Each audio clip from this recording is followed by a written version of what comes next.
2 major title changes, ex-WWE talent Shane Helms and Gangrel debut in Matt Hardy's Ultimate Deletion, and all the pain happens in the main event. Support WrestleTalk! Give us a subscribe. Please super kick that subscribe button and enable notifications to always on for daily wrestling videos here on WrestleTalk. I'm Mr. Davis, and this is AEW Full Gear 2020 reviewed in about 10 minutes. Because AEW haven't paid enough attention to their own women's division, they're just gonna use other people's sometimes. The pre-show match saw NWA Women's Champion Serena Deeb defend her freshly won belt for the second time this week on AEW programming, having a decent win over former champion and recent free agent Allysin Kay. Surprisingly, after reports that WWE tried to poach her away, Thunder Rosa then made her return to the NWA in AEW to set up a rematch with Deeb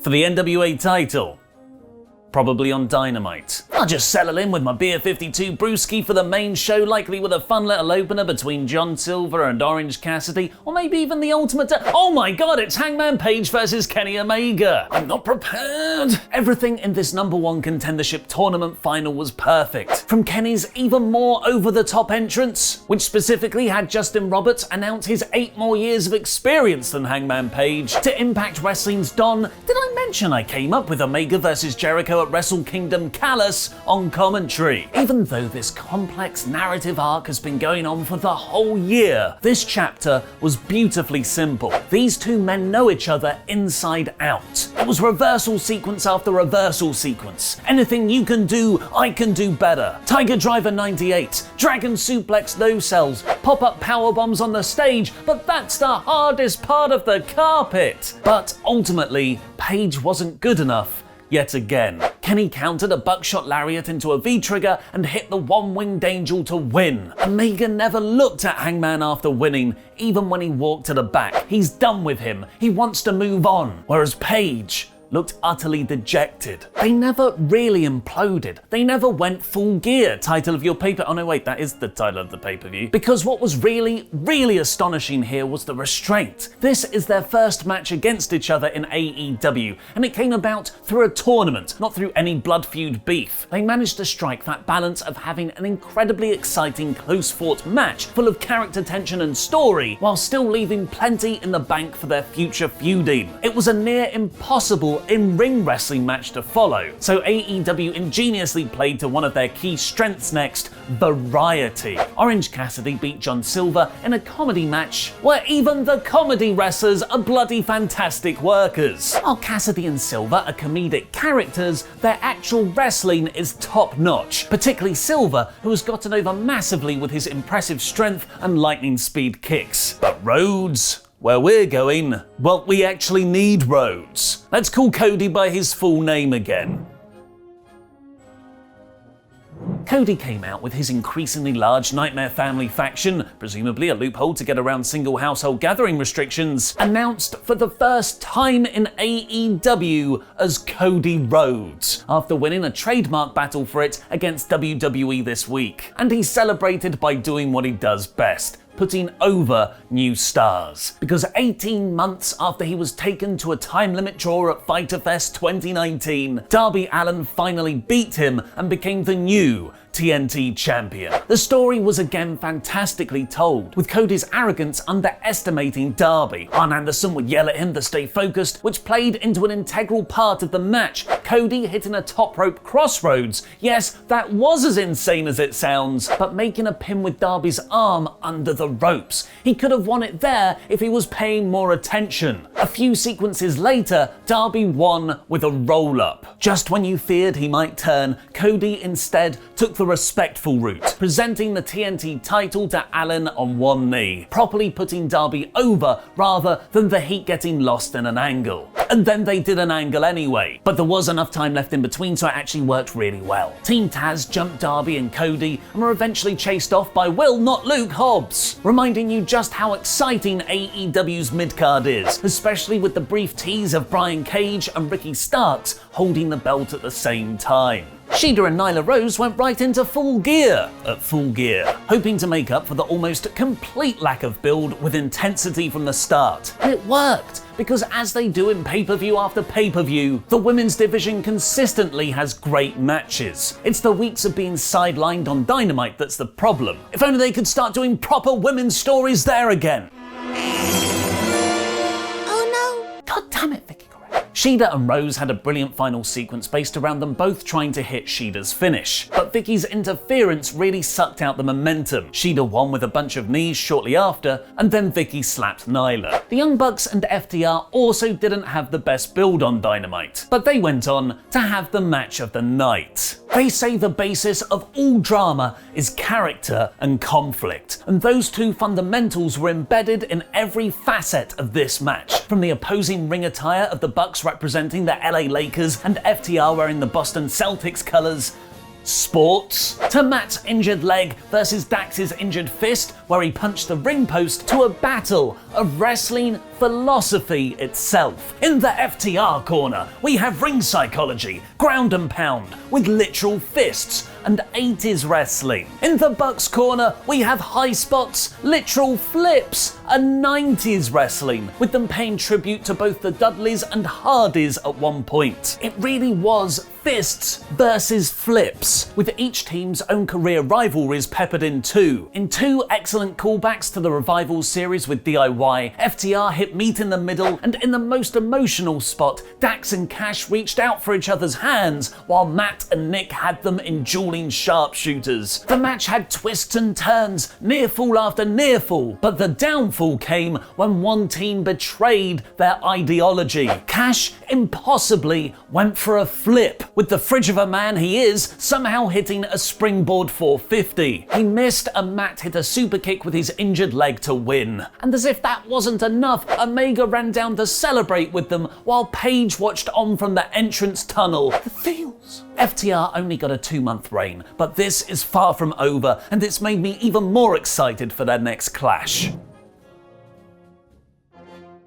In another total change of styles, we then got the cinematic Ultimate Deletion match between Sammy Guevara and Matt Hardy. It had all the meta silliness you'd expect from the Broken Universe, and it even had cameos from Gan fricking Grell, who JR insisted on calling David Heath. We're exposing the business, JR. He absolutely hated this match. And the recently released backstage producer Shane Helms in WWE, appearing in both his Hurricane Helms and Gregory interview persona. With him very close to Hardy in real life, perhaps he could come into work for AEW as a producer full time. The final third, however, became violently serious, with Matt spearing Sammy through 2 tables, busting the back of Guevara's head open on the concrete, referencing Hardy's uncomfortable all-out injury. Many will hate this style of wrestling, but my main criticism is that it just went too long. The energy remained slightly lower for the next match of MJF versus Chris Jericho, with both the commentators and the crowd seeming fatigued. A slow heel versus heel match wasn't going to perk people up at this point in the night. The finish, however, was very smart, with MJF pretending Jericho hit him with his bat, Eddie Guerrero style, near the 15th anniversary of his passing, then rolling up Chris for the win. Both MJF and Wardlow are now in the inner circle, which is going to be insanely fun. The main event, however, was insanely violent, with Eddie Kingston and John Moxley trying to make each other quit with chairs, barbed wire, thumbtacks, and then the newest development in wrestling spots that make you wince, Eddie pouring rubbing alcohol over Mox's thumbtack punctured back. What I loved about this, other than the absolute carnage and realism between both men, was how they structured the I quit spots. Rather than doing a move and then getting the referee to ask him if they quit, they threatened the move instead. Quit now or I'll break your fingers. If you don't quit here, I'm going to crush your throat on this chair. It told you that Moxley didn't want to be doing this to his former friend turned Mad King. But tragically, there was no other way. Mox wrapped barbed wire around his arm and forced a near crying Kingston to quit in the Bulldog choke. So that was AEW Full Gear 2020 in about 10 minutes. Let me know what you thought of the show in the comments down below. Bar a few minor squibbles like the Vicky Guerrero stuff and Ultimate Deletion match, this was an excellent pay-per-view. Paige versus Omega, Bucks versus FTR, and Mox versus Kingston all lived up to their ridiculous levels of hype, and the Darby win genuinely felt like a pivotal moment in the promotion. Full Gear is 5 out of 5. But at Survivor Series, It's gonna be 3-on-3. I lost my precious championship again to lukewarm Luke Owen last night. So at the Jam Series live reactions, it's going to be the All Authority, me, Chopper, and my newest recruit, versus Team Luke, if he can find two idiots dumb enough to join him. Go to WrestleShop.com right now to declare your allegiance with my official All Authority That's Such Good Jam shirt on there now. Also, Luke has a t-shirt there too. If you're into that kind of thing, I will have you back by then, championship. But for now, I love you. Stupid Luke Owen.